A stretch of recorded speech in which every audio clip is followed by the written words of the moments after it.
Monday, everybody, and welcome back to the Couchside Judges. I'm Scott Fontana. Follow me on Twitter at Scott_Fontana. And I'm Dan Urban. Follow me at The Dan Urban. Follow the podcast at Couchside Judges and subscribe to us wherever you listen. 5-star review time, everybody. You know the drill. And as always, we talk judging in MMA, so make sure you read the scoring criteria. Dan, we do not have time to stall. No We're stalling. not going to be talking about Jersey pizza. We're not going to be getting into all that I got wackiness. one quick question. Oh, no. What do you got? Have you talked to Andy Foster yet? Like ever? Just curious how Dame Anderson was sanctioned. I forgot him until like this moment that we had seen Creed 3, and we were going to talk about all of the things that don't make sense in it from a regulatory and officiating standpoint. Yeah. No, I have not talked to Andy Foster, Okay. the commissioner involved. We don't have time for that today, sir, but we will talk about it. All right. Next week. Just curious. I know. Maybe I'll talk to him by then. We'll see. All right. We'll see. But yeah, I mean, it's definitely a little weird that they did sanction that fight. I don't see how a debuting older fighter would get a title shot after 2 decades in prison. It's a little weird. But again, we don't have time, sir. Focus. I'm focused. We got 15 rounds to talk about just from UFC. Yeah. There's a lot of splittage going on in the UK this week, and it was in the biggest fights. It was throughout the prelims.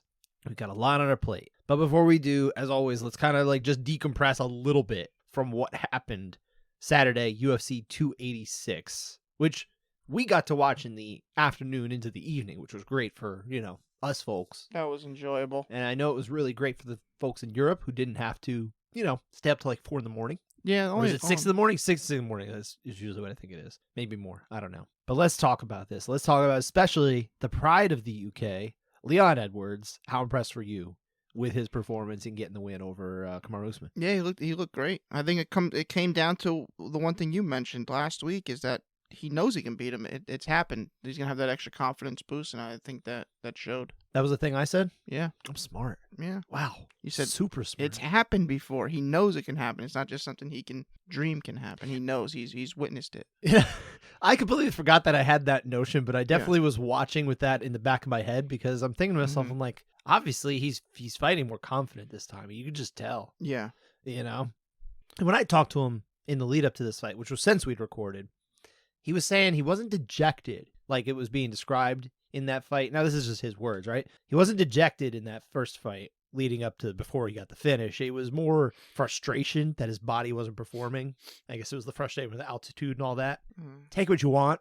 That's what he said. But, man, my throat's all messed up right now. Nonetheless, he looked amazing. I was really impressed with him. I think it would have been justified for people to say, yeah, this was a good line to set on this. He was a plus 200 underdog at best. So that's what he was thinking before he knocked him out. That's what he was thinking before he knocked him out. Obviously, yeah, he enters this fight. He's got the mindset, and he goes out there. And man, the takedown defense was there. He was landing like basically at will.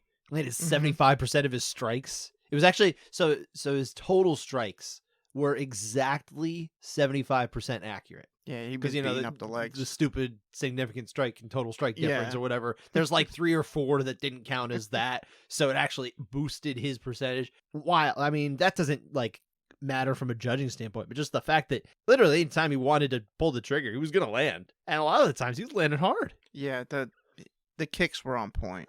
So the kicks, the knees, he had good elbows. He had a nice uppercut in the 5th round. Yeah. I mean, I think the 5th was probably his best round. I thought round 1 was a good round for him too. I thought maybe that was the best round, but also it also set the tone. But the 5th round was weird. So before we get into this, we'll get into the scoring of that fight when we get to contested rounds. We're going to lead with that. But round 5 was not a split round. You and I watched that fight, and assuredly, I'm pretty sure you felt the way I did. Clear round 5. Yeah. There was like a narrative out there that this was some sort of close round.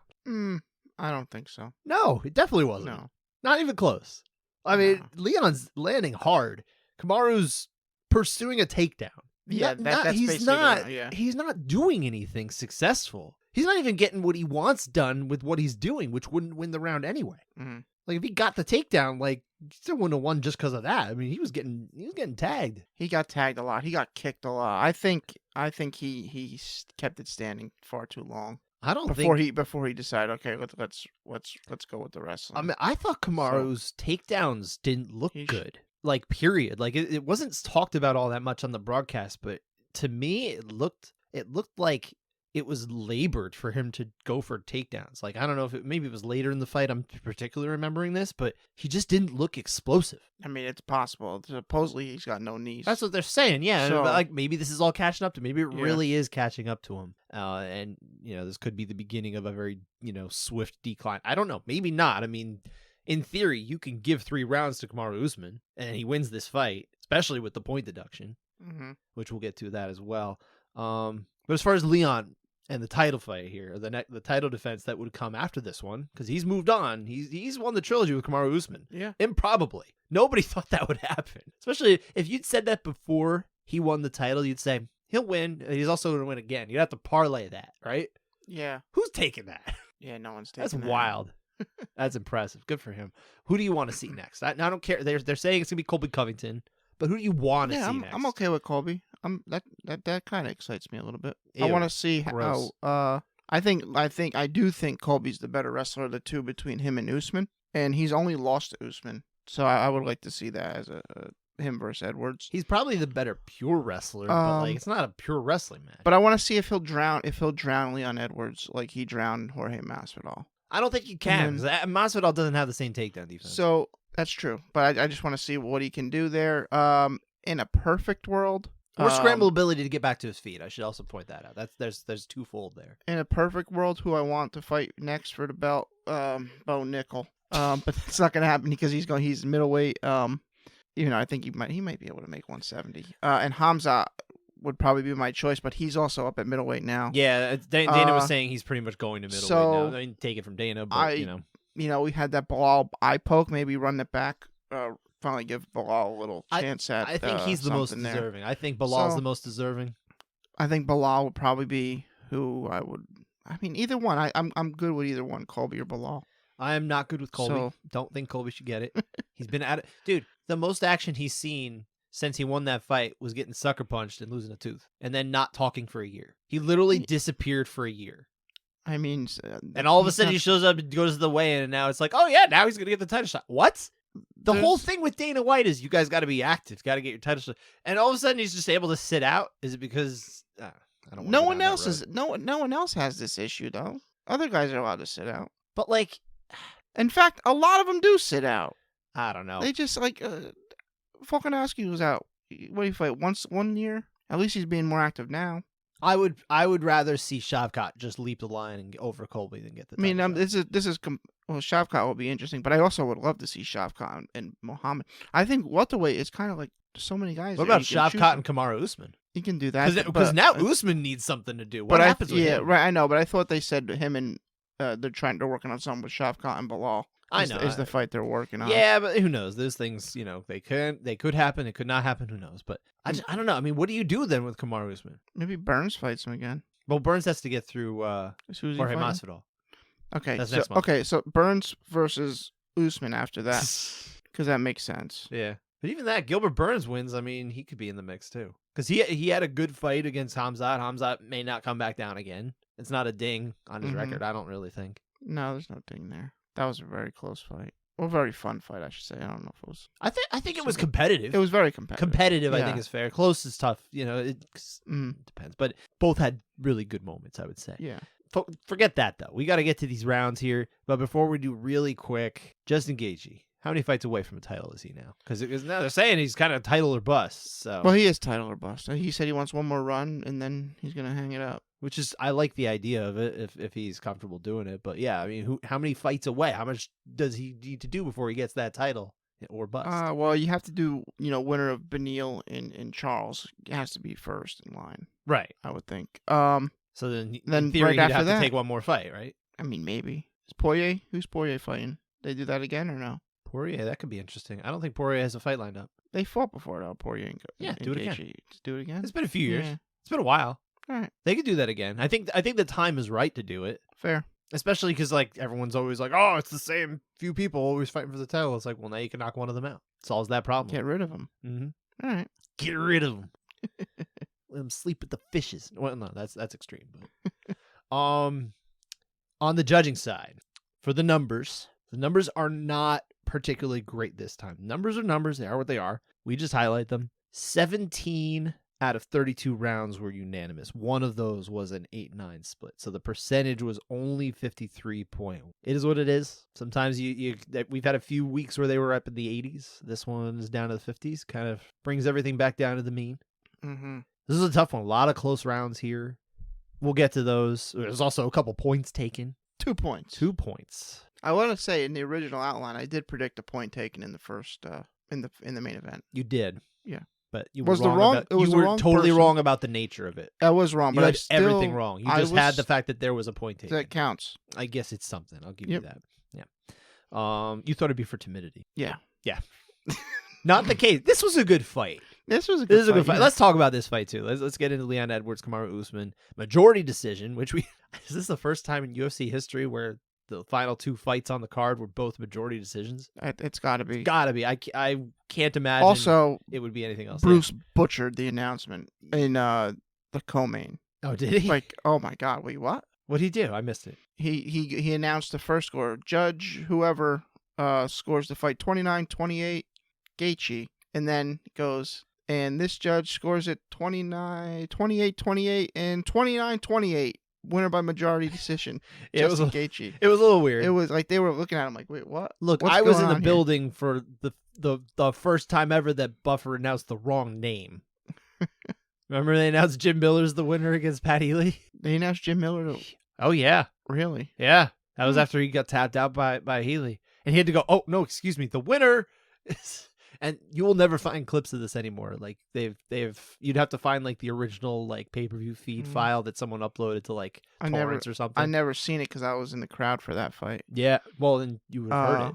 Yeah, but I never heard. I never I knew he lost because he got put to sleep. You were probably like just too distraught. But it was like Jim blew his gas tank because he was so close to finishing Mm. and just didn't finish. Yeah. And it's a no contest now, so it doesn't even matter. That's true. There's no contest. Smoking too much weed for Healy. Well, that's a whole nother conversation. Anyway, majority decision, 48-46 twice and a 47-47. So Edwards, of course, retains the belt, wins the trilogy fight. But it's these 3 rounds in the middle, 2, 3, and 4, as opposed to the rounds 1 and 5 that Edwards definitely won, that we've got to talk about here for contested rounds. So let's start with round 2. What's going on? Yeah, round 2. I did think this was a pretty good round for Usman. Edwards does have, good success in it. Usman continues. I got this right? Hang on. I'm sorry. I Making wrote mistakes here? Yeah. Edwards, he continues his kicks, lands a strong knee to the head that wobbles Usman. Usman answers with a right hand that wobbles Edwards. Lands some big shots against the cage. I thought these were pretty solid. Some are winging off the glove, but I mean, there's still some good impact behind those. After Edwards, he lands a couple more leg kicks, but I do think this is an Usman round, 10-9. I also had it as an Usman round, but this is a close round. It just is. Like, I think it's competitive. I felt good about my Usman score, but I also really understand why it could go the other way. Yeah, it was. I'm not. Anyone's saw it for Edwards. I'm okay with it, but I like Usman. Mm-hmm. You would. Mm-hmm. What about round 3? A close round. That's it. Cool. Moving on. Usman gets. That's our show. Usman gets a quick takedown. He lands a little bit of ground and pound. Nothing too crazy. They do end up in this scramble situation, and Edwards grabs the fence, preventing the takedown. Herb Dean stops the action, takes the point. After, they reset, I think it's Edwards landing good leg kicks. Lands a low blow for like his 5th foul of the fight to this point. Only lost 1 point for 5 fouls. I mean, discounted rate at that. In college, he would have fouled out by that. He would. That's it. You're out of the game at that point. I thought Usman was working the jab really well. There were some stiff ones in there where Edwards' head's getting snapped back. But then Edwards lands a big knee right up the middle to the head. Round progresses. Usman lands a solid right elbow later in the round. I really think these Edwards kicks are very effective. I just think Usman was slightly better. Really, really close round, but I favor Usman. And, because of the point taken, he gains 2 in a very close round. Yeah, I agonized over this one probably more than any of the rounds. I thought this was the hardest round to assess a winner in, just because I think both of them had good enough offense, and not for nothing, things get thrown off a little bit when the round has to be stopped for, especially this type of foul where they're trying to sort it out, and then you got Leon's making the case like, no, it was I was using the back of my hand, I had a flat hand on there. It's like, guy, you got pulled away and you didn't go anywhere because your fingers were grabbing it so clearly. There's no way. There was 2 grabs, yeah, and it made me. I was talking to you this before we got on. It almost like. I want to make sure I preface this by saying I don't actually think that Leon Edwards is a dirty fighter, which is to say, like, he's not out there trying to get a competitive advantage by cheating all of the rules as much as possible. Having said that, he fouls a lot. And in this fight in particular, and in this round and this incident in particular, like, he's making an unwinnable case. This is like when I'm talking to one of my boys. One of my boys tells the truth all the time. One of my boys almost compulsively lies. So, which is good. I always know how to get the right story, right? They're 7-5. Okay, forgive them. But yeah, it's like he'll try to just make up like no this. I'm like, guy, I know how like physics and the world works. Like these aren't real things that can happen. Yeah, it just felt like hope against hope kind of thing. Like no, it's I wasn't grabbing it. I stayed here magically. But at least he varies his fouls. Yeah, no, that's true. He doesn't do the same thing over and over again. It's glove not like, grab. Yeah. Eye poke. Low blow. Fence grab. How did the fight end against Bilal Muhammad? Eye poke. Yeah. I'm just saying this is like a recurring pattern with Leon Edwards. Again, I don't think he's dirty. I'm not necessarily saying he's like totally clean in that respect, but I'm not willing to like label him a dirty fighter, but it's something to kind of keep an eye on. Well, more or less dirty than Dame Anderson. Next week. Okay. We got too much. Got too much. Oh man, I would love to. I thought we were gonna have time, and then sure enough, no. We'll get to Creed 3 next week. Round 4. Yeah, I thought Edwards had a pretty good round here. I thought he was landing good to the head, solid leg kicks throughout, which was basically what he did like this whole fight. Usman's getting takedowns, but I don't really see much coming from it. His strikes aren't as effective in the later rounds, I don't think. He did land a couple, but I just don't think they're that clean. I think they're mostly blocked or partially landing. I think Edwards is the more effective fighter here. 10-9. I'm realizing we've actually been dropping the ball a little bit in terms of naming the judges for these kind of things. So we'll finish up. We'll finish up with round 4. Then we'll kind of circle back and do it the right way because we've got some housekeeping to take care of. But yeah, I did also see it the same way for you as Edwards. I thought this was a close round too. I thought it was like maybe the weakest round for both fighters in terms of like what they were able to do. I thought other rounds had higher spots. Okay, you know what I mean? Yeah, I think it was close. But I don't think either one of them stood out as much as they managed to in other rounds. Maybe round 3 also was kind of, well, again, that was a weird round, right? But I thought at least round 2, they both had some good moments. I think round 1, we see a lot of good moments. In round 5, we see a lot of moments from Edwards. But yeah, this was the one that was kind of like the most muted, I guess. The nothing stands out. Yeah, so I saw it the same way for you as you did as Edwards. So let's circle back though, just so we can label the judges who gave which rounds and make sure we do everything by the book as we typically do. Yeah. Round 2, the judges who saw it for Edwards, the majority score were Ben Cartledge and Chris Lee. It was David Lethaby who saw this one for Usman. The way, look at that, you and I saw it for Usman. What does that mean for Judge Lethaby? Couchside override. Wow, we almost missed another one. Not only did we almost miss it, we almost completely forgot to name the judges who did this. Like, geez, what are we doing this for? I was thinking about Creed. What are we doing? Yeah, you leave it for next week. You're messing me up here. I blame you. Round 3, it was judges Lee and Lethaby who saw it the same way as you and I. For Usman, it was Ben Cartledge who split off on his own, seeing it for Edwards. And mind you, when we gave the round to them, okay, yeah, like you said, it's a 10-8 for Usman because of the point deduction. Ben Cartledge ended up with a net 9-9 score because he gave it to Edward. And then in round 4, this was another one. Same judges just split off. Ben Cartledge gave round 4 to Usman. Very close, but it was Leon Letheby again who saw it, as you and I did, for Edwards. But the way it worked out, no judge had the same scorecard as the others. You and I had the same scores, right? Like, I think we were united in all these rounds, so we saw it the same way as Judge David Letheby at 47-47. It's a draw. I would have been very okay with this being a draw, and then thus probably would have needed to run it back one more time. You know what? So I would have the second quadrilogy I came in UFC history. Yes, quadrilogy Yeah, is the proper term. I'll throw you a bone. But when I was watching, I was like, you know what? If I was like the promotion and some guy wins 3 rounds and loses a point, I'd probably just write it off as a win for him and just move on with the division. I don't know. It's tricky, though.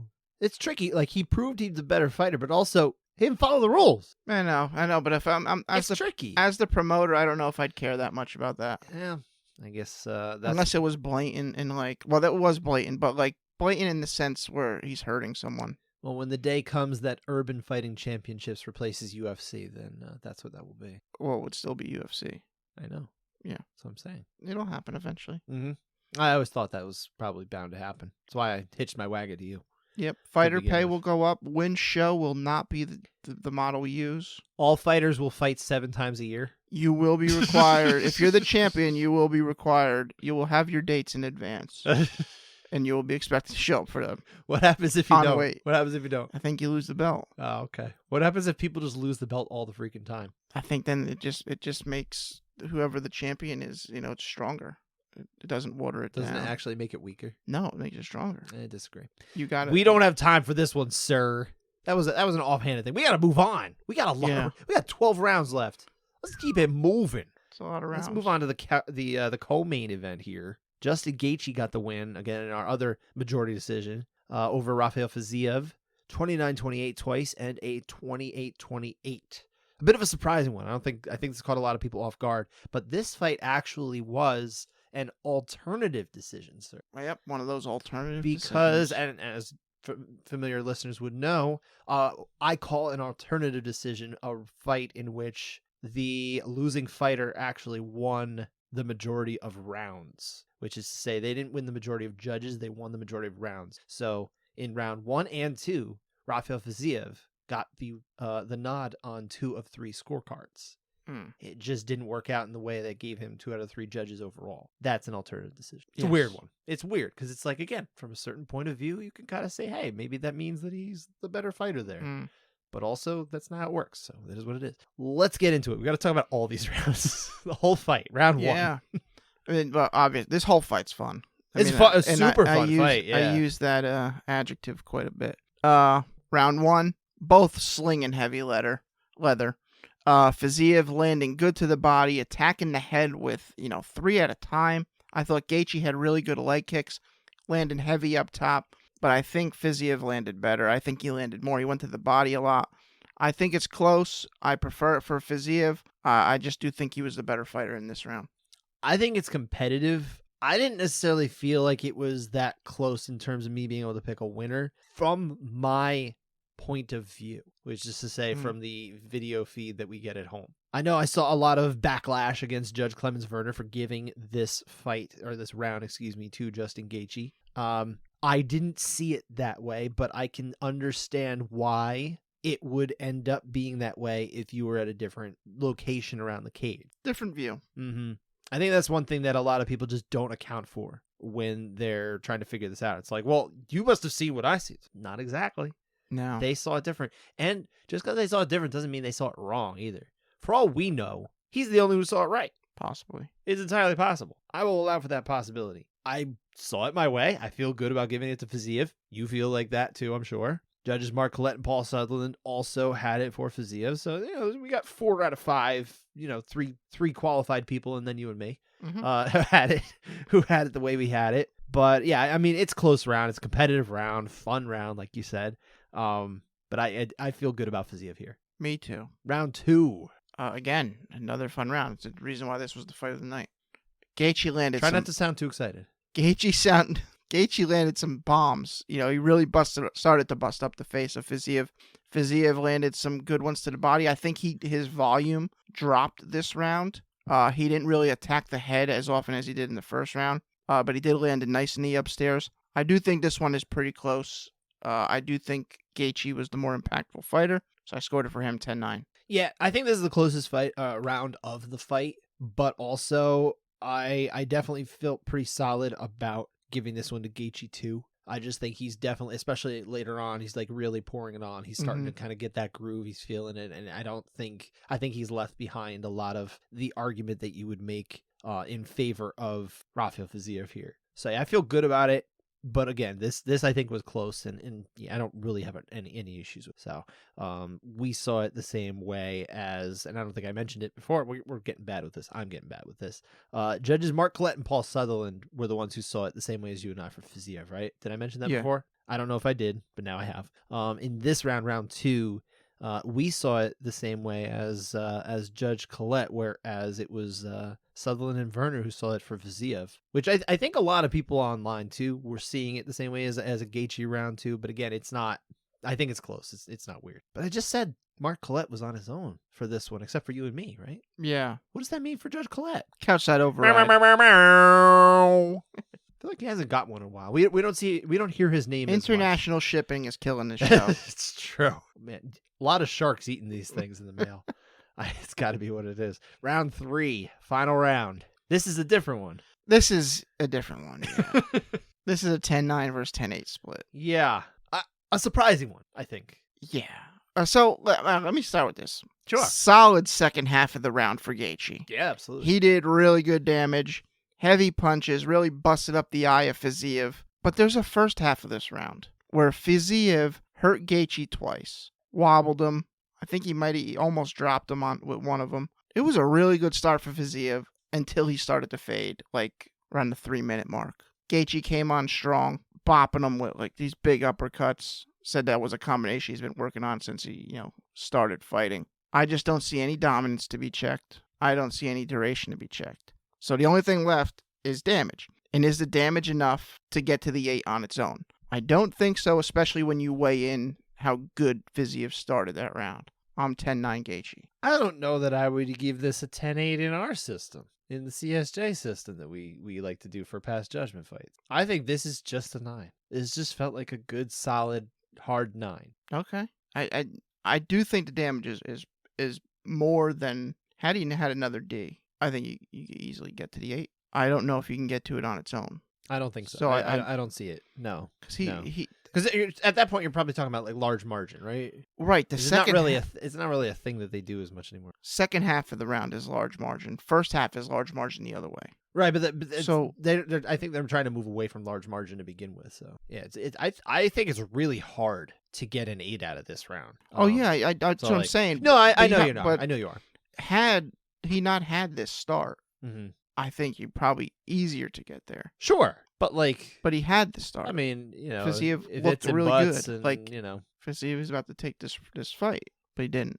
No. So in the world where in the world where this fight happened the way it happened, this is a 9. I agree. It's just a 9. I know. I'm not even arguing with you. I'm just saying. No, we're on the same page. Well, I was ready to battle. No. We're not battling. All right. We'll battle over something else. Okay. I don't know what. We'll figure it out. Probably Creed related. It could be Creed related. I thought we were united on that. We were. Yeah, we were. We'll battle over when we talk about it now or next week. That's the battle. I'm losing that battle. But this is a 9. Yeah, you are. I'm firm. Yeah, this is a 9, and I'm really surprised to see it. To be honest, I think Paul Sutherland kind of pushed it a little too far here with the 9. Look, I love with the 8. Excuse me, he's the one who gave the 8. I love the idea of expanding the rule, but like this, it just seems hard to justify. So, did you see the slow-mo of the one uppercut with the snot hanging from? No, I missed that from Fiziev's nose. Oh, it was awesome. Fiziev posted a photo of him with his like bloody face, like looking like a madman. Yeah, he was like, "Oh, it was all worth it for this picture." It was funny. It was really funny. But yeah, so I definitely favor the 9, like we said ad nauseum. The same as judges Collette and Werner. So yeah, Mark Collette I think we both had the same scorecard here, right? This was I thought he had the best scorecard here. This felt like the right scorecard, but not necessarily. Again, I can see the argument for how you'd get there. Clemens Werner's card too. Yeah. Still very weird that we got to a majority decision. I was like, what? What's going on? Mm-hmm. Anyway, this was not the only fight involving Judge Paul Sutherland, though, that kind of got online people getting a little frisky and up in arms, right? Well, again, a little up in arms. Let's go into the prelims now. The regular prelims, not the early prelims. Which, why is there a distinction? I don't know. But Chris Duncan from Scotland got the win over Omar Morales. Try that again. Nicknamed the Venezuelan fighter, right? The Venezuelan fighter. Mm-hmm. When I become a fighter one day, I'm going to be nicknamed someone, or maybe there'll be someone named. So he'll announce me as someone named Scott Fontana. That'd be pretty cool. No, it's stupid. I made that up for stupidity. Anyway, this was a split decision. 29-28 twice for Chris Duncan, and a 30-27 the other way. Every time that happens, everyone starts getting mad. So we're already there by default, right?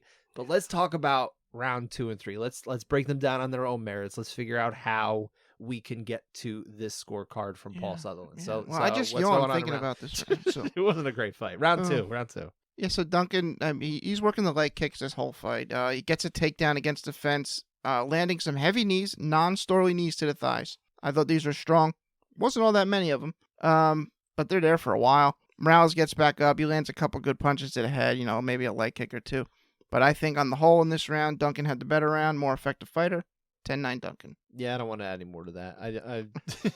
It's not a great round. It's honestly not even a great fight. But yeah, I saw it the same way as you, same as Ben Cartledge and Vito Palillo. Look, I actually got the names in. I managed to do it. There we go. Give me a slow clap there.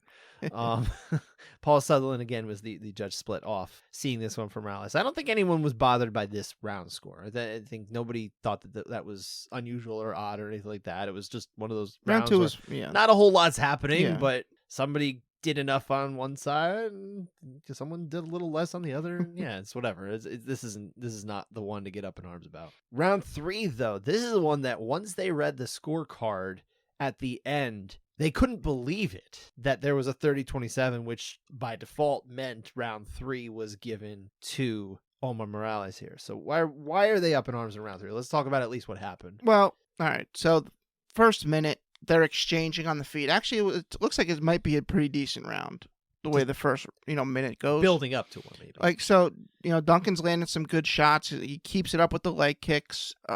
Morales is answering, throwing some of his own shots back to the head.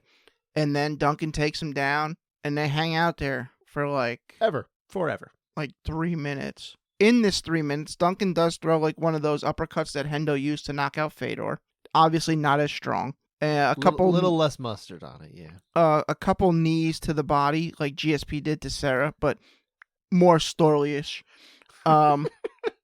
Is there a sliding scale of Storley to non-Storley knees? Yeah, Storley to GSP Sarah. All right, fine. There we go. Because those were vicious. All right.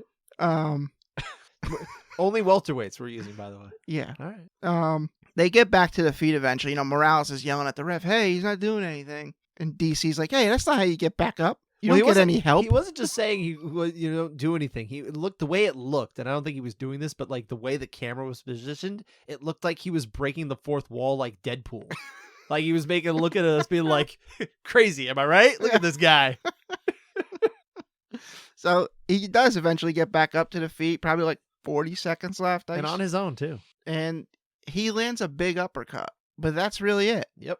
And, the round ends with Duncan getting another takedown. He does throw that little, Travis Brown style elbow. But after that, 10 seconds runs out of just Duncan holding him against the fence on the ground. I think Duncan gets it. He didn't really do all that much, but I don't see an argument from Morales because I don't think he did really anything that would say he deserves this round. Duncan's offense was the best offense of the round. 10-9 him. Yeah, it's always a weird case. It's like almost nothing happens this round. Like there does, but there's really not a whole lot of scoreable offense, right? Like effective offense, either by striking or grappling. And when you have a round like that, usually we're just like, you got to do more to really get mad about it one way or the other. Mm-hmm. But a round like this, it's like you really can only make the case for Morales based on like more or less that uppercut. And I guess if you just edged so slightly to what was happening before the fight went down for several minutes, there's just not that much there.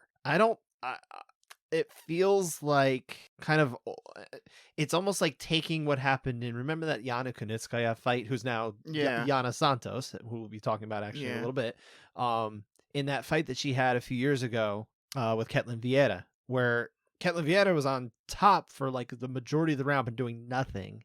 Mm-hmm. And then Kunitskaya has like this really great offense for the last like 30 seconds and she takes the round. Right. That's like a different case though, because there was like some real good effective offense in there. I think that's a real different case. Yeah, that's what I mean. Like it's almost like taking that. That's like an extreme case. That's the exception, not the rule. Okay. For like a situation like this. This feels like something where you wouldn't really. And obviously, all fights are different. All rounds are different, right? There's not really a rule, but yeah, this doesn't.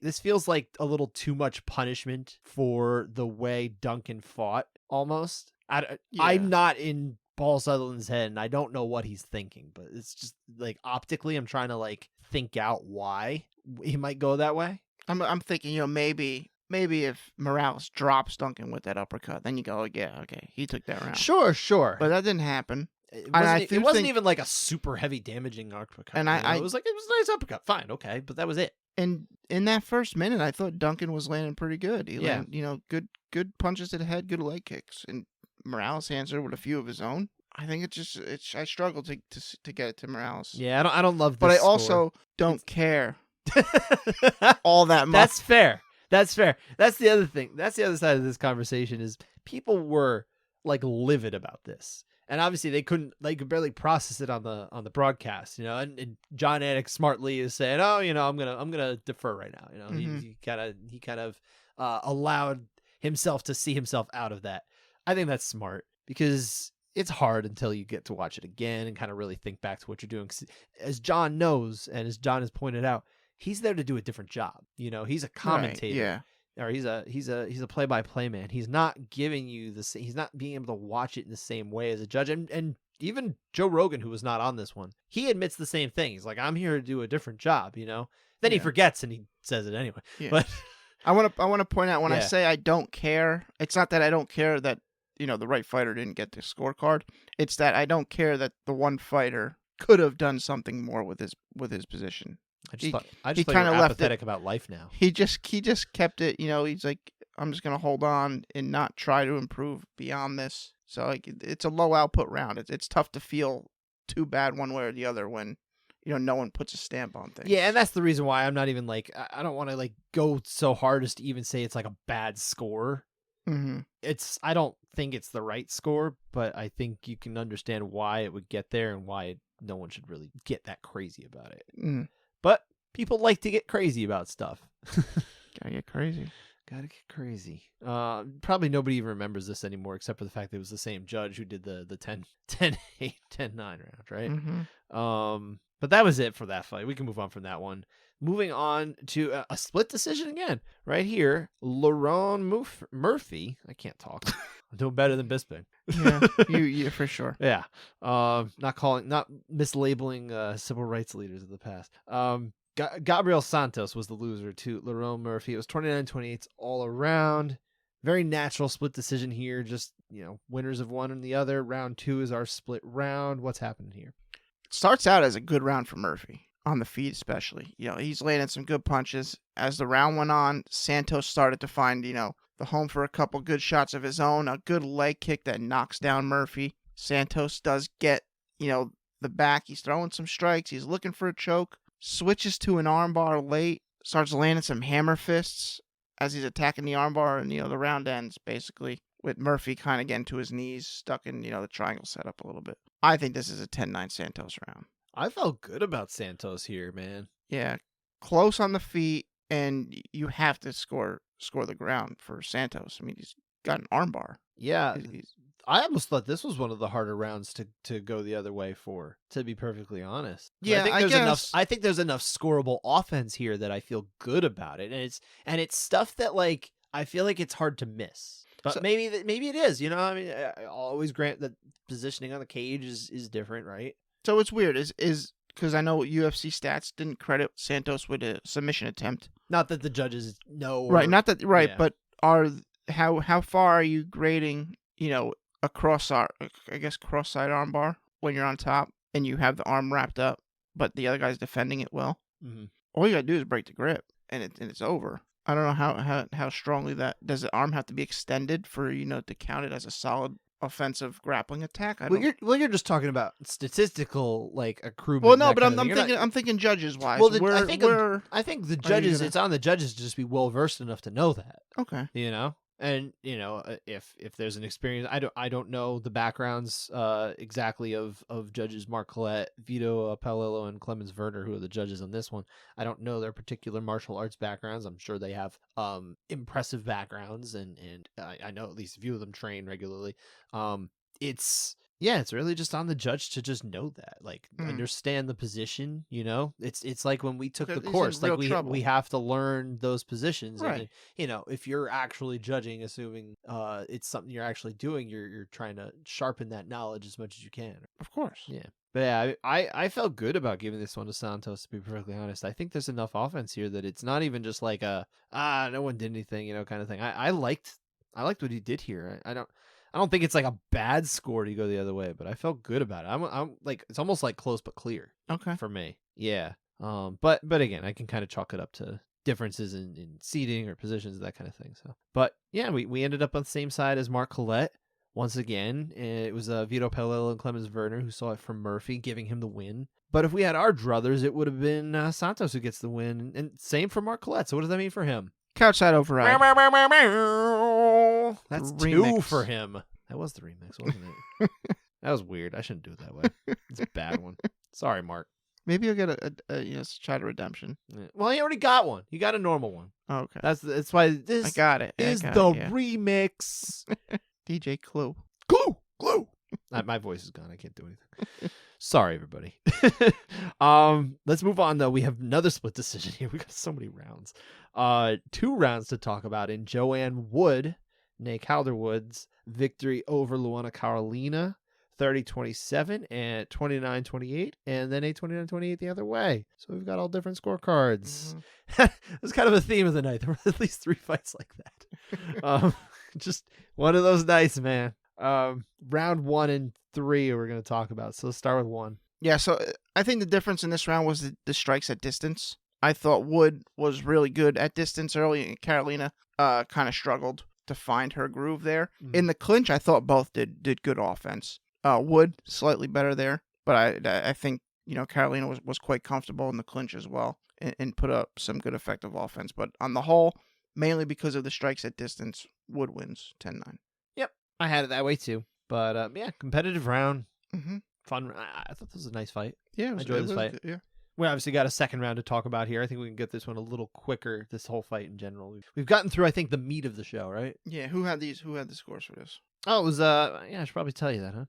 You know what? No, I'm not going to do it this time. Now, Ben Cartledge and David Letheby saw it as we did. It was Vito Paolillo who was the judge on his own, seeing it for Carolina. Okay. Round 3. Another very close round. Carolina is landing some pretty good strikes at distance in this round. I think, but the difference in this round from round 1, I think the round 3 is won in the clinch, and I thought Wood was whacking her up pretty good there with elbows and knees and punches. Especially, she ends the round, especially at the end of the round where she started throwing some heavy shots. She had a good elbow in there too, right? Was this the round with the good elbow? Every round was an elbow. These short elbows. She was piecing her up with them. The one in this round, I think it was in particular, just really stood out to me. I'm on 10-9 Wood. Yeah, me too. I think obviously that gives her every round in my book. I thought it was a really good round for her. Mm-hmm. I thought she had a really good fight. I think Carolina had a nice fight, but yeah, I definitely favored the offense of Wood in this round. So it was you and me and Judge Letheby by himself, whereas judges Cartledge and Paolillo were in the majority for Carolina. Not that it mattered. We still got Wood the winner. But what does that mean, again, for Judge Letheby? Couchside override. A little bit better. I still messed it up. Four. I'm not so far. I'm in bad form tonight. We got a lot of these. I'm tired. It's been a long day. Doing my best. Sometimes you got to power through, right? Moving on, we've got 4 more rounds to do. And it's the third majority decision of the night. Only 3 majority decisions. Oh, excuse me. This isn't a majority decision. This is a majority draw. Oh, okay. My mistake. Yeah. Yeah. But majority nonetheless. Third majority. Jai Herbert and Ludwig Klein, 28-28 twice, and a 29-27 in the favor of Jai Herbert. We do have a point deduction in round 3. We'll talk about that in a minute, but let's talk about the actual split round 2. Round 2, close round. I think Klein is landing better. Herbert is throwing some head kicks, but I don't think any landed all that great. I think Klein landed pretty solidly in the clinch and at distance. Herbert did good against the legs. Klein landed a nice elbow towards the end. I think Klein's more effective, 10-9. Me too. Nothing else. Clemens Werner and Mark Collette. Kind of made it a dirty fight. Yeah. Yeah. Yeah. Dirty round or dirty whatever. I don't know. He's a dirty fighter. Like that Leon Edwards character. Yeah. No, kidding. Where am I? I don't know. Clemens Werner and Mark Collette. We saw it the same way as them. For Klein, it was David Letheby who was on his own. No override this time, Mr. Letheby. He only got 2 so far. But he had it for Herbert. And this is really the only reason it ended up being not a majority or not a unanimous draw was the sheer fact of Letheby being split. Or doesn't really matter. Point taken. You want to talk about that point? Yeah. We can talk about that point. Round 3, we have a point deduction, which is why we really have the result we do. Otherwise, Jai Herbert would. Yeah, I mean, they were getting after it. It was a pretty good round. But, then he lands 2 low blows within like 30 seconds of each other. Yeah. And the way they were talking about it was like, well, you can't do it so close together. That's how you get the point taken. It's like, so if he'd spaced them out, it would have been better. I guess maybe you forget about do it in round 1 and then wait till round 3 to do it again. It's like, oh, maybe you won't lose a point. You got to learn to foul like Leon. Spread them out. Spread them out. Do different ones. Yeah. This is coming off like we don't like Leon. That's not true. Not true. I had a nice conversation with Leon this week. He gave me some tips about visiting Birmingham as well. Make sure you don't order black beans. Yes. Right. Yes, I've been advised of not ordering black beans on toast, which I wasn't going to do anyway. Okay. To be fair, but yeah, apparently, because I told him, this is a quick aside, I told him that my ancestors had come to North America from Birmingham, and they used to live in a segment or in an area of Birmingham called Digbeth, which is close to where he's from in Aston. Is it by Black Sky? I have no idea. They were talking about that on the broadcast too. Oh, I don't know. Because of the Industrial Revolution or something. I have an address that was in some sort of record that I found from my like great grandfather who lived in Birmingham, and it led to Digbeth. Okay, that's how I know. And I asked, "What's Digbeth like?" And he's like, "Well, it's kind of hippy dippy place. It's like a college area, and people go like bowling and arcades and stuff like that." I was like, "All right, like is it good? Like if I was a tourist, would I go?" He's like, "Yeah." I was like, "All right, cool." Anyway, neither here nor there. Back to this point deduction. You can't do it so close, apparently. Otherwise, that's how you lose the points. I don't love the idea. I'm not saying that that's how it was officiated, but there's almost like the idea that was suggested on the broadcast. Yeah. I feel like that shouldn't be what it is. I have no idea if that's really how it is, but maybe you just take the points when it damages them. How about that? Okay. Anytime there's damage, like clear damage where they're like going to be less for it, just take the point. That's what really matters. If you get like 3 low blows and it's just like, ugh, annoying. All right, I'm fine. None of them need to take a point. But like if the first one, if you're down and like clearly hurt, not even milking it, like just take a point. Just guttural sounds coming out. Oh, yeah. Chris Tuchscher. Still think of him. Anyway, but yeah, I at least like that it was taken here. I think there was enough damage, so. I was good with it. Let's move on though because we've got 3 more rounds to get through. We're getting there. We're almost there. We're in the home 12 stretch. down and 2 point deductions. So that's actually 17 elements of this. This is wild. Marvin Vettori got the win over Roman Dolidze. Unanimous decision, 30-27 once and 2 29-28. So we're just talking about round 1 in this case. What happened in round 1? This was a close round. I thought Vettori was doing well with his volume strikes. He had some solid impact on them too. Dolidze kind of feels like he's landing, or throwing just 1 or 2 at a time. I thought the leg kicks for Vettori were there. Solid leg kicks there. Dolidze is throwing some good, powerful shots. He has a solid flurry early, and then after a clash of heads, Dolidze just goes wild and lands pretty heavy to push it over for me. Vettori was responding in these exchanges. I just don't think he was landing as well. Very close. 10-9 Dolidze. Yeah, I mean, he's landing. I mean, he's responding, but like you could be responding and still getting thwacked. Yeah. You know? Yeah, he got smacked up. Yeah. I think the damage from this felt good enough to me that it kind of it is stealing the round the right word for here. I don't know, because it was later in the round and I felt like he wasn't having as good a round as Vettori was for a while, and then all of a sudden the tables turned. So comeback, whatever you want to call it. I get why it would go the other way. It really depends, because it's kind of an isolated offense. It's just a high offense. It's not that he wasn't landing throughout, but I thought Vettori was in pretty good control for a lot of the round. Okay. You know? Mm-hmm. So I can get why Judge Paul Sutherland had Vettori here, but I favored, just like you did, Dolidze, same as Ben Cartlidge, same as David Lethaby. All right. So Paul Sutherland's off the hook. He's off the hook for this one. It's really just that 8-9. That's the only one that I'm like really up in arms about. Okay. I mean, in so much as I would ever get up in arms about an 8-9. Yeah. You know. But two more, sir. Go to Muhammad Mokaev, who got the win in round 3 via rear naked choke submission over Rafael Fiziev. Did I say your name right? I probably messed it up. Yeah, it's probably close. I think I got Fiziev right, at least. But anyway, round 2 is our split round before the third round sub. What happened in round 2? Low output round. Pretty much Fiziev lands like 5 leg kicks, and I thought they were the best offense of the round.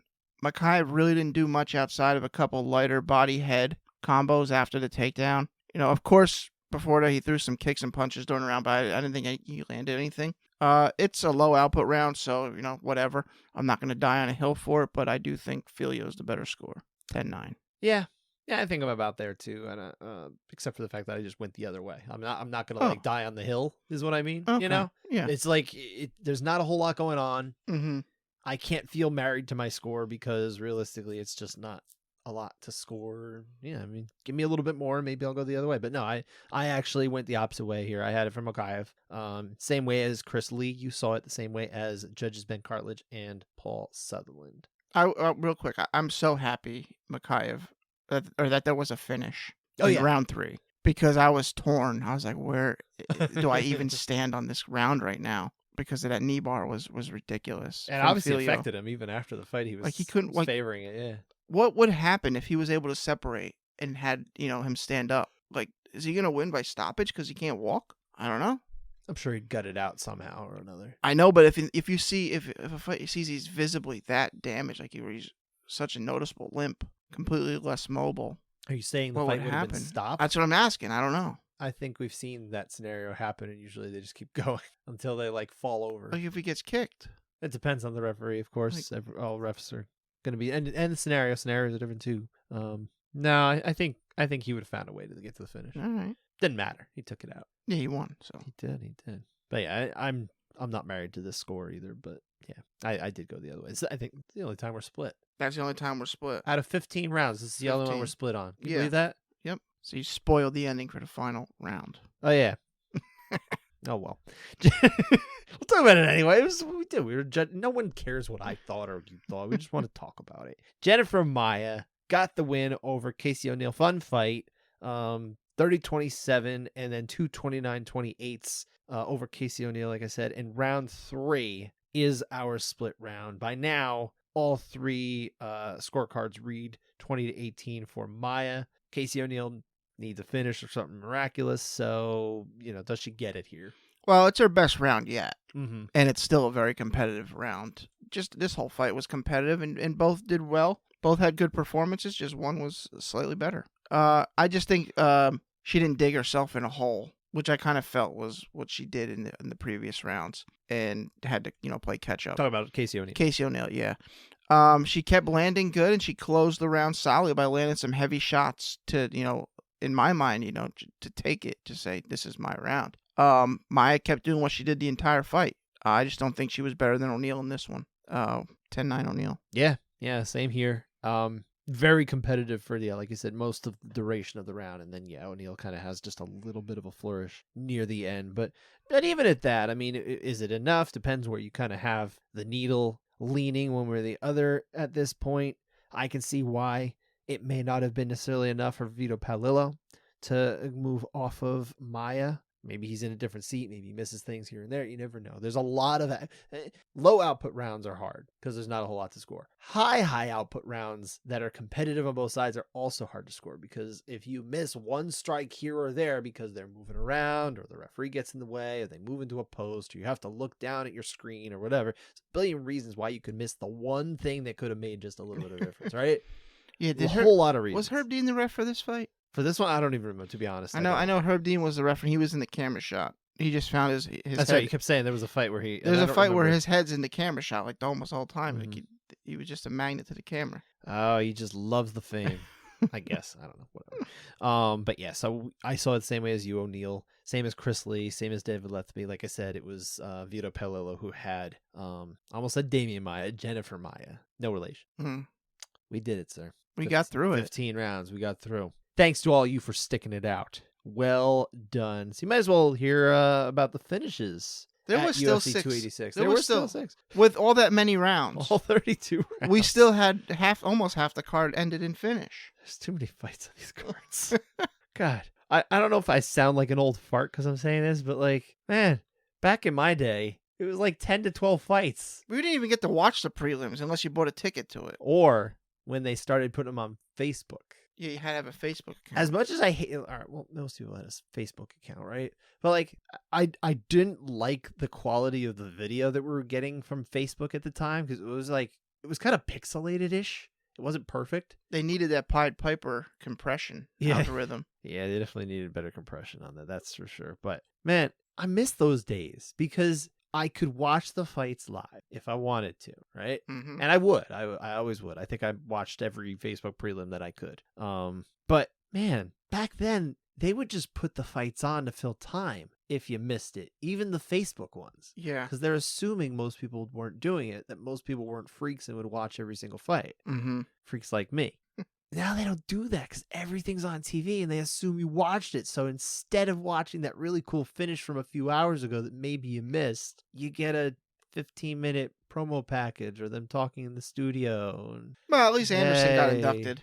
Yes. Oh, yeah. We didn't even have time to mention the great Anderson the Spider Silva getting inducted into the Hall of Fame. Good for him. Way overdue. He should have gone in the moment we figured out he wasn't going to fight in the UFC anymore. That should have happened. Well, I said no one would have even cared if he was inducted as an active fighter. I think there's probably cases where they could really realistically do that. Yeah. But I mean, especially in combat sports, like they're not going to come back sometimes. Yeah. It's a little silly. How many of these guys who've been enshrined in the Hall of Fame have actually fought? I'm pretty sure Randy Couture, Mark Coleman, Ken Shamrock, maybe? I'm guessing. He fought against Hoist Gracie, like the third fight in Bellator, right? No, I'm not talking about there. I'm talking about in UFC. Oh, fighting in UFC? Yeah, specifically in the UFC. I'm not really familiar. BJ definitely did. BJ Penn. Yeah. BJ did. Probably not Matt Hughes. Uriah Faber? Was he in the Hall of Fame by the time he came back and got beat up by Peter Yan? And also beat Ricky Simone? Possibly. I don't really know. Neither here nor there. We can look that up another time. But yeah, 6 finishes at UFC 286 over in UK. 3 of them by TKO or KO. 3 by submission. So we don't have a majority of KO or TKO over the sub. But for the first time in like a month and a half, sub isn't more than strike-based finishes. Yeah. Which is surprising. We're still even though, so. Mm-hmm. Subs are winning. 4 fights end in the first round. We still had 32 rounds. My God. Crazy, crazy, crazy night. What was your favorite finish? Well, Gunnar Nelson's armbar over Brian Barberina. I knew you'd he pick had that one. armbar. He had a mission. It was get the fight taken to the ground and finish it with submission. I liked it. He mixed in a couple elbows to soften up, but he had a game plan. He stuck to it. Strikes there, and he with his executed hands, it. Yeah. Obviously, that just means Gunnar won the first round, and then he had to fight 2 more rounds because you don't win the fight if you get a sub in the first round. Apparently, we don't have time for that one. Supposedly that should be put on the table. Yeah, we'll get into it next week. But Dan and I we had an interesting conversation on social media with someone who had an idea to help grow the sport in their by moving it interpretation. backwards and turning it into just let's just do kickboxing because I hate grappling. This is very weird. We'll get into that another time. But this fight that you're gonna pick, and it ended in the first round. Yes. Yeah. Yes, this one did, and so did yours. Mine did too. Yeah. Yes, because we go by the real rules. But Yanala Shmaz, I hope I said his name right, got the Ashmooze, I thought it was. Shmooze? Is it Shmooze? Yeah, it's you. Shmooze. Oh god. It's been a long day. But he, oh man, just totally starched Sam Patterson, who is 6 inches taller and 10 inches reach advantage to him. Patterson's falling backward, and he still lands like just a crushing punch. It was like super fast. How was he able to get in there? I think he went out before he hit the mat, and then like woke up when he came back to. Yeah, he 75 seconds before the stoppage came, there was kind of a question of like, hey, did Mark Goddard let this fight go a little too long? Was it a good stoppage? Should have been stopped sooner. When I was watching it live, I was like, come on, maybe stop this. But after I watched it again, I was almost like, you know what? I can kind of see why it was allowed to go on. But also the fact that Sam Patterson more or less is trying to fight Mark Goddard, not just on the ground, but later on around the cage, and like isn't conscious enough to figure out that it's the referee, speaks to that he took a whole lot of brain damage there. So maybe an earlier stoppage wouldn't have been so bad. Maybe a stoppage wouldn't have been so bad. Maybe he was just mad at Goddard for letting it go. Maybe he knew what he was doing. He was like, yo, guy, stop it. That hurt. I wanted to get my clinch work in, so let's keep clinching. Maybe that was it too. Yeah. But yeah, that was an amazing finish. Amazing debut for Yanala Shmooze. Looking forward to him again. And he trains in Fairfield. Right around the corner from us. Maybe he'll get pizza with us. Here we cram New Jersey pizza in. Maybe. We managed to find a way. Yeah. That's it though. We are done with UFC 286. It took a while, but we made it. We made it. Now let's look forward to next week when we're in Texas. Good old Texas. Alrighty, saddle up. It's actually in San Antonio, so it's not Houston. With different judges from that Houston card. It's not that when they were in Austin last year. This is San Antonio. I imagine it'll be similar judges to who were utilized in San Antonio. My curiosity, though, and I don't think we'll get it answered here because it's not a pay-per-view, but next time they go to Texas for a pay-per-view, I'm very curious to see if one Doug Crosby is called, because he's one of the few traveling judges that Texas does utilize frequently. It's him, Sal D'Amato they've used, Chris Lee, Marcos Rosales as well. I believe I'm missing someone in there, but that's about it. It's a short list. They don't have a whole lot of traveling judges that come in. But Doug is one of them, so I'm curious to see. Maybe we'll get their answers this week, because it doesn't seem like he's coming back anywhere else. We haven't seen him for a while. We haven't seen him. Maybe this is the end. But yeah, we actually have a really good fight here. This is the one that was moved away from the Apex to get, I guess, probably a better crowd. Marlon Chito Vera against Corey Sandhagen, 135-pound key 135-pound fight here. Probably the winner gets the title shot. It's like just because of the whole hold up with Merab Dvalishvili. I mean, I would really love to see either of them versus Merab. But yeah, it's a very crowded situation. We've got just way too many awesome bantamweights right now. I love this fight though. It's gonna be a really fun fight. Yeah, it's gonna be great. So this is a very good fight. Do you think it goes the distance? You don't have to make a pick on the winner. Just who do you think it goes the distance or not? I'm going to say yes, distance. In all 5 rounds. I'm going to say no. I think the violence is coming for someone. Okay. I don't know who, but it's coming, and it's going to be fun. So I like it. Again, this being Texas, who knows what we'll get? Maybe we'll have 15 rounds again. Hopefully not. My hope is always that Texas improves and surprises me. Okay. I think we're definitely going to see something in Holly Holm's fight. Well, yeah, I would say Holly Holm against Yana Santos is probably destined for the cards. Good chance. So her and Tiago actually did get married. Yes, they did. Okay. That's my understanding of it. That's what they were saying on the broadcast anyway. That she's not Yana Kunitskaya anymore. She is Yana Santos. All right. Flows a little better. Kunitskaya is not Kunitskaya. Kunitskaya. Yeah. Yeah. See, it doesn't flow as well for Western English speakers as opposed to Eastern Russian speakers, who I'm sure it flows perfectly for. Yeah, like you said, Holly Holm versus Yana Santos is on there at 135 pounds. You have to mention the weight when it's Holly Holm because she goes between. Okay. She's a tweener. It's not actually Kunitskaya, when she was known as Kunitskaya, she had that title fight against Chris Cyborg. So both of them have had title fights at 145 against Chris Cyborg. Okay.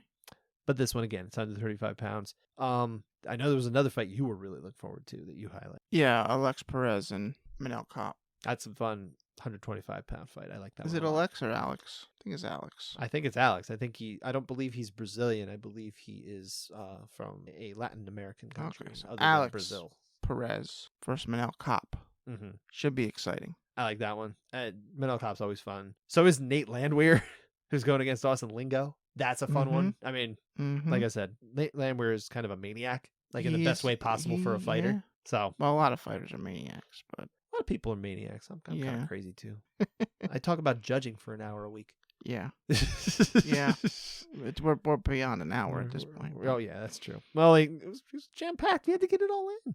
Anyway, and you'd highlighted another fight. I was not. I only put it on here I care less because about this fight, but I all really, right. me too. But I'm just curious to see where she is, Macy Barber. Macy Barber and Andrea Just, Lee. just see Another fight that's where- destined to be dissected a few Oh, yeah, rounds yeah, of yeah. next week for the couchside judges, I For imagine. sure. We shall see. But this is a 7 p.m. Eastern time main card. Can't get too used to the Eastern time early evening, afternoon cards. It's kind of a one-off. Unless we get more European visits. Maybe they'll go, back to like Stockholm, or maybe they'll go to Prague or something. Well, Dana said with Leon being the champ, they're going to get more pay-per-views, so maybe. I heard they're still trying to get to Africa. Like they don't need African champions to make it happen. They're just going to make it happen one way or the other. That's when Francis is going to return.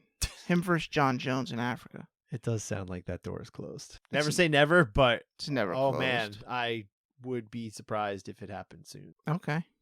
Unfortunately, I wanted to see that fight too. Good for Francis. Let him figure out what he wants. Hopefully, he gets that boxing. If he doesn't get the boxing match, it's like, dude, what were you doing? But if he gets one boxing match against one of like the big heavyweight boxers, the payoff for that is so worth it. If it happens. That's what I'm saying. That's the if. Yeah, but maybe it does. I imagine I don't see I why imagine it's gonna happen. I don't see why Francis can't get a title shot in boxing. Dame Anderson got one. Next week.